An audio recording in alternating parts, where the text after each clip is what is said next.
approaching. In such kind of consideration, you will lost all the deities, either false or the real one. لاستثنى مما يخلق هو الله الواحد القهار, the irresistible, who subjugated everything. So how can you talk about the Son? If he will subjugate him also, then he is his servant. Or if he will give him a divine like himself, and he will be deity like himself, then he will not cannot subjugate him. So Allah will not be Al-Qahar, who subjugated everything. There is another one, another deity, and Allah will not be the one anymore. He will the first, but there is the second.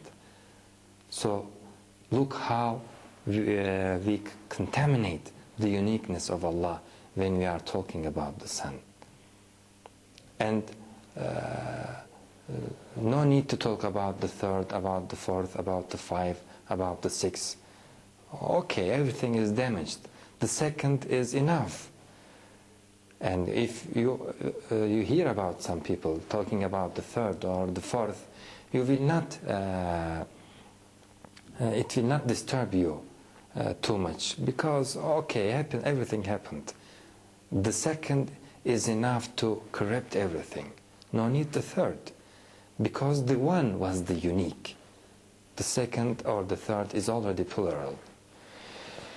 هو الله القاحد الواحد القهار. The unique one is Allah. The one is Allah, and all of us are plural.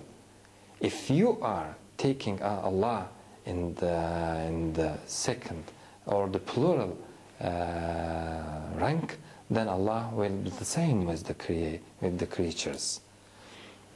هو الله الواحد القهار.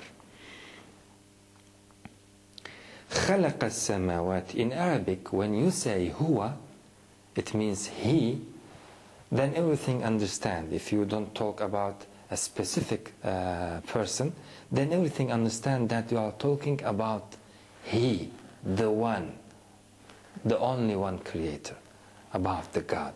Because he is the one, and if you say he, then it is plain that you are talking about Allah. For example, when you say David, and you do not mention anyone already in front of you, when you see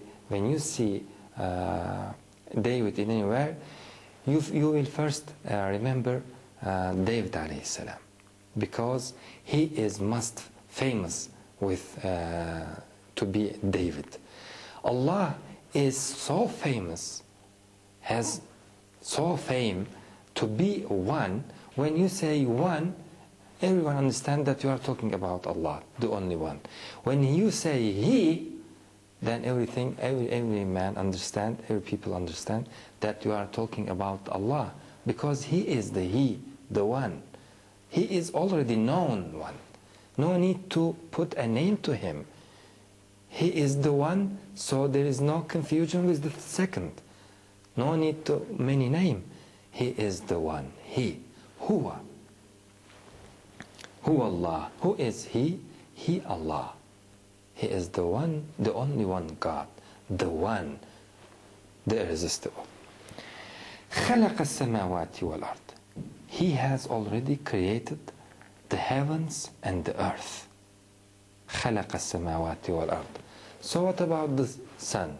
He will create more thing? Or he will be in this creation, inside of this creation, one of this creation. Allah as a creator, خلق السماوات والأرض. He created the heavens and earth. And there was no sun behind him or next to him helping him. خلق السماوات والأرض. He created the heavens and the earth. بالحق, with truth. So you can understand, or you can realize, and you can go to the conclusion through considering the heavens and the earth. Because the creation of the heavens and the earth contains the truth. There is already the truth in them. In Quran, Allah Azza wa Jalla talking about some people who looked to the creations of the heavens and the earth. They looked in the skies and said, رَبَّنَا مَا خَلَقْتَ هَذَا بَاطِلًا. O our Creator, O our Sustainer, you did not create them in vain. There should be a real aim for you in this big creation.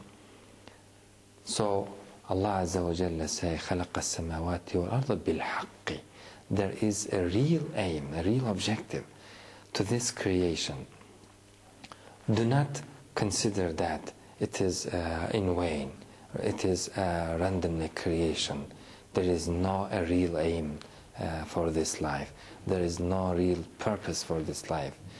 How can you consider that the creation of the heavens and the earth and the sun and the moon, all of them serving you, how can you consider that this is only in vain and there is no real purpose for this life?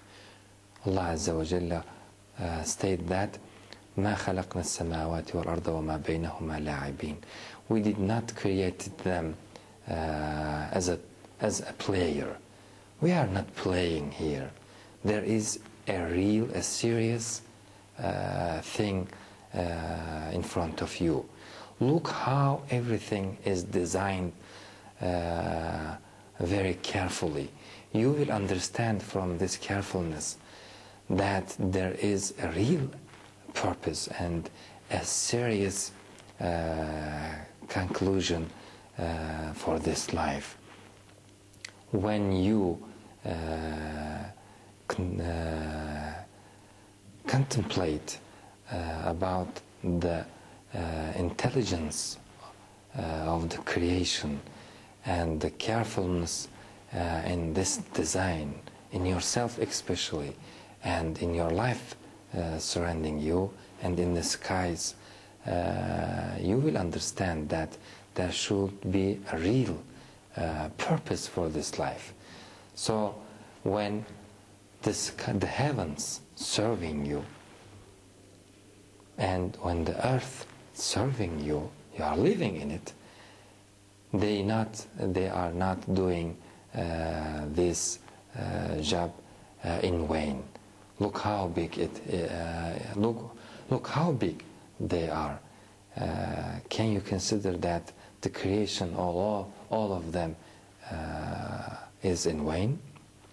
No. خَلَقَ السَّمَاوَاتِ وَالْأَرْضَ بِالْحَقِّ. Allah created them with truth. In the beginning of the surah, Allah Azza wa Jalla said, إِنَّا أَنزَلْنَا إِلَيْكَ الْكِتَابَ بِالْحَقِّ. Indeed, we had sent down to you the book with truth. As look, the book also has a real purpose. When Allah sending it to the people, He says there is a real and serious aim in this life, and the book will do a serious mission in your life. It's not such a sending in vain to have a book, but there is a real objective from the book. And the same state we are seeing it here in this ayah, خَلَقَ السَّمَاوَاتِ وَالْأَرْضَ بِالْحَقِّ. Like the book, it is serious thing. Allah Azza wa Jalla created the heavens and earth بِالْحَقِّ. Allah Azza wa Jalla informing us, but when we are living in this life, we are looking to it, we are living it, we are breath, we breathe the air, we feeling it. We are feeling it. So we can realize and analyze the heavens and the earth. We are living on the earth, so we know how it is valuable for us, and we see the skies and we know how they're valuable for our lives. The moon and the sun, we are already in them. So we can consider that these ingredients of life serving us, but there should be a real aim for them. Who put their degree to serve on them to serve us? Who is the sovereigner behind them? So it is a big evidence for the humankind to notice from the life itself the purpose of the life. خلق السماوات. If you feel yourself a simple thing, if you feel the earth a simple thing, if you feel the heavens and the moon and the sky, stars and the sun as such a simple things, then go ahead and consider about the life, that it is only a life, such a simple thing. We will live it and everything will end and nothing behind after the life. Go ahead if you think firstly yourself a simple thing. But I believe that when you look to yourself, you feel that you are such a big and great creation, and you feel yourself that you are wonderful, and you cannot consider about yourself that you are simple. And I believe that every human, when he realizes, when he look around him, he feels that the life is already great and very well designed. So there should be a big serial things will happen on this life. When you go, for example, somewhere and you feel that there is a real preparation and there everything designed very carefully, then you understand that some very important person will come, or some important things will happen. You understand this conclusion from the preparation. As in this instance, we can understand the series of the life from its greatness. خلق السماوات والأرض بالحق. So Allah, what does Allah want from the people? Allah wants them to consider about their selves, about their life, about the heavens, about the earth. Only consideration. Allah wants the man to follow the truth, to look for the truth, seeking the truth. Allah, when you read the Quran, you notice that the only aim in the Quran